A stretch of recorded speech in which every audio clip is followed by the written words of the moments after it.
بسم اللہ الرحمن الرحیم وَيَقُولُونَ آمَنَّا بِاللَّهِ وَبِالرَّسُولِ وَأَطَعْنَا ثُمَّ يَتَوَلَّى فَرِيقٌ مِّنْهُم مِّن بَعْدِ ذَلِكَ وَمَا أُولَٰئِكَ بِالْمُؤْمِنِينَ وَإِذَا دُعُوا إِلَى اللَّهِ وَرَسُولِهِ لِيَحْكُمَ بَيْنَهُمْ إِذَا فَرِيقٌ مِّنْهُم مُّعْرِضُونَ وَإِن يَكُن لَّهُمُ الْحَقُّ يَأْتُوا إِلَيْهِ مُذْعِنِينَ افی قلوبہم مرض ام ارتابوا ام یخافون ان یحیف اللہ علیہم ورسولہ بل اولئک هم الظالمون۔ صدق اللہ مولانا العظیم۔ سورہ نور کے یہ چھٹے رکوع کی اختتامی آیات ہیں۔ آپ جانتے ہیں کہ یہ سورہ مبارکہ نبی پاک صلی اللہ علیہ وسلم کے مدنی دور سے تعلق رکھتی ہے، اور مدینہ طیبہ میں منافقین کا بھی ایک طبقہ موجود ہے۔ مکی دور میں تو دو ہی گروپ تھے، اہل ایمان اور کفار۔ جو ایمان لاتا تھا وہ بہت خالص اہل ایمان ہوتا تھا، کیونکہ ایمان لانا کوئی آسان بات نہیں تھی، اپنے آپ کو مشکلات سے دوچار کرنا تھا، بڑا ظلم و ستم توڑا جاتا تھا۔ اس لیے جو بھی ایمان لاتا تھا وہ خلوص کے ساتھ ایمان لاتا تھا، جبکہ مدینہ میں یہ تیسرا طبقہ بھی تھا جو دونوں طرف اپنی وفاداری جماتا تھا۔ تو ان کے حوالے سے بات کی جا رہی ہے۔ فرمایا وَيَقُولُونَ آمَنَّا بِاللَّهِ وَبِالرَّسُولِ وَأَطَعْنَا۔ ایسے بھی ہیں کچھ لوگ جو کہتے یہ ہیں کہ ہم ایمان لائے اللہ پر، رسول پر، اور ہم نے اطاعت قبول کی۔ ثم یتولی فریق منہم من بعد ذالک، لیکن اس کے بعد ایک گروہ ایسا بھی ہے جو روگردانی کرتا ہے، منہ موڑتا ہے اللہ کی اطاعت سے، اللہ کے رسول کی اطاعت سے۔ تو ایسے لوگوں کے بارے میں اللہ تعالیٰ نے فرمایا وما اولئک بالمؤمنین، حقیقت یہ ہے کہ یہ لوگ صاحب ایمان ہی نہیں ہیں، یہ ایمان ہی نہیں لائے۔ یعنی ایمان کا تقاضا تو یہ ہے کہ پھر اطاعت بھی اختیار کی جائے۔ اگر کوئی ایمان کا دعویٰ تو کرتا ہے لیکن اللہ اور اس کے رسول کی اطاعت نہیں کرتا، تو اس کا مطلب یہ ہے کہ وہ اپنے عمل سے ایمان کی خود ہی تردید کر رہا ہے، کہ اس کا کوئی ایمان نہیں ہے اللہ اور اس کے رسول کی دعوت پر۔ تو لہذا ایمان کے بعد اطاعت لازمی امر ہے، اس کے بغیر ایمان اللہ کو قبول نہیں ہے۔ اور اللہ تعالیٰ نے خود فرما دیا وما اولئک بالمؤمنین، یہ لوگ ہرگز مومن نہیں ہیں، صاحب ایمان نہیں ہیں۔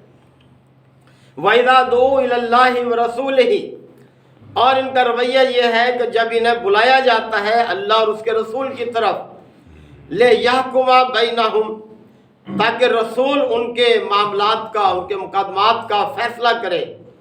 اذا فریق منہم معرضون، تو ان میں سے ایک گروہ وہ ہے کہ جو اعراض برتتا ہے، کتراتا ہے آنے سے۔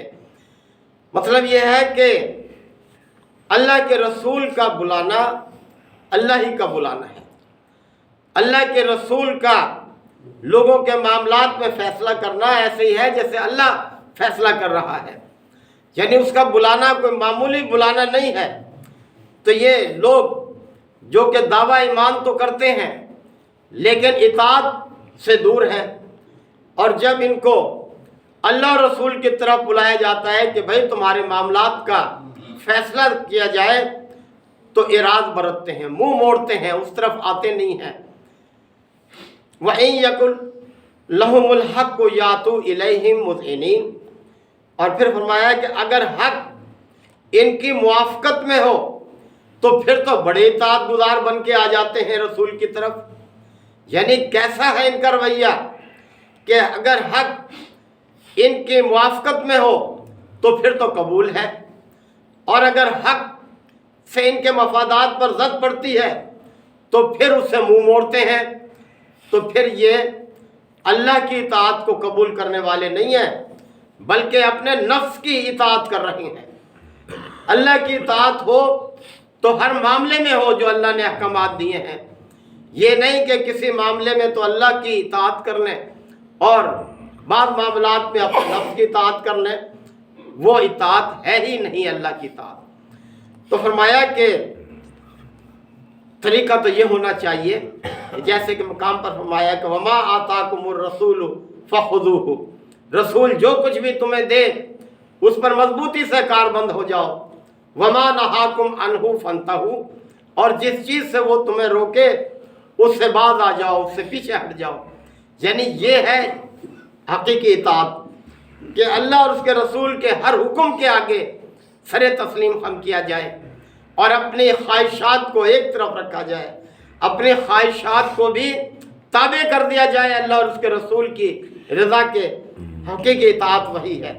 تو اللہ تعالیٰ نے فرمایا افی قلوبہم مرض، کہ ان کے اس رویے کی 3 ہی وجوہات ہو سکتی ہیں، وہ اللہ تعالیٰ نے بیان فرمائی ہیں کہ افی قلوبہم مرض، کیا ان کے دلوں میں کوئی بیماری ہے، نفاق کی بیماری، یعنی انہوں نے زبان سے تو اقرار کیا ہے لیکن دل سے قبول نہیں کیا اللہ کی اطاعت کو، یہی منافقت ہے۔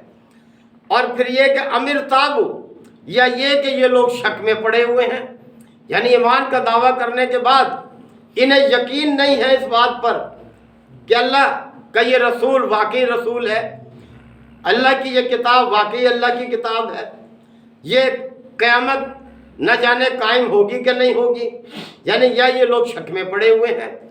اور تیسری چیز یہ ام یخافون ان یحیف اللہ علیہم ورسولہ، یا انہیں یہ ڈر ہے کہ اللہ اور اس کا رسول ان کے ساتھ ظلم کرے گا، زیادتی کرے گا۔ تو یہ کیسا عجیب رویہ ہے ان کا کہ ان تینوں چیزوں میں سے کوئی بات ہے ان کے اندر جس کی وجہ سے یہ لوگ یہ رویہ اختیار کیے ہوئے ہیں۔ اللہ تعالیٰ نے فرمایا بل اولئک هم الظالمون، بلکہ حقیقت میں یہی ظالم ہے۔ یعنی جو شخص دعویٰ کرتا ہے ایمان کا لیکن اللہ کی اطاعت اور اس کے رسول کی اطاعت کو قبول نہیں کرتا، اپنے نفس کی اطاعت کرتا ہے، وہ حقیقت میں اپنے اوپر بھی ظلم کر رہا ہے۔ اسے اس بات کا شعور نہیں ہے کہ وہ اپنے آپ کو کتنے بڑے دھوکے سے دوچار کر رہا ہے۔ اللہ کو دھوکہ تو کوئی نہیں دے سکتا، اللہ تو دلوں کے حال جانتا ہے، لہذا اپنی اصلاح کر لو۔ اللہ نے موقع دیا ہوا ہے تمہیں، تمہاری مہلت عمل ابھی اس نے رکھی ہوئی ہے، اپنے رویے کو بدل لو۔ اور یہ ہر شخص کو غور کرنا چاہیے اپنے رویے پر، اپنے عمل پر، کہ ہم نے جس چیز کا وعدہ کیا ہے اپنے رب سے کیا ہم اس پر عمل بھی کر رہے ہیں کہ نہیں۔ اللہ تعالی ہم سب کو عمل کی توفیق عطا فرمائے۔ وآخر دعوانا ان الحمدللہ رب العالمین۔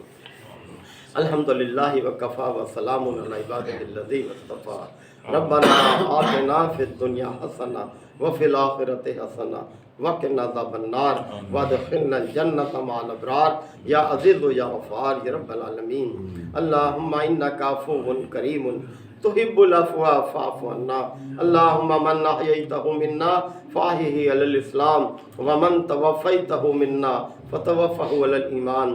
یا شافی الامراض اشف مرضانا ومرضى المسلمین۔ یا قاضی الحاجات اقض حاجاتنا وحاجات المسلمین۔ اللہم انصر الاسلام والمسلمین۔ اللہم اجرنا من النار۔ اللہم حاسبنا حسابا یسیرا۔ رب یسر ولا تعسر وتمم بالخیر وبک نستعین۔ ربنا تقبل منا انک انت السمیع العلیم وتب علینا انک انت التواب الرحیم۔ صلی اللہ تعالی علی خیر خلقہ محمد وآلہ وصحبہ اجمعین۔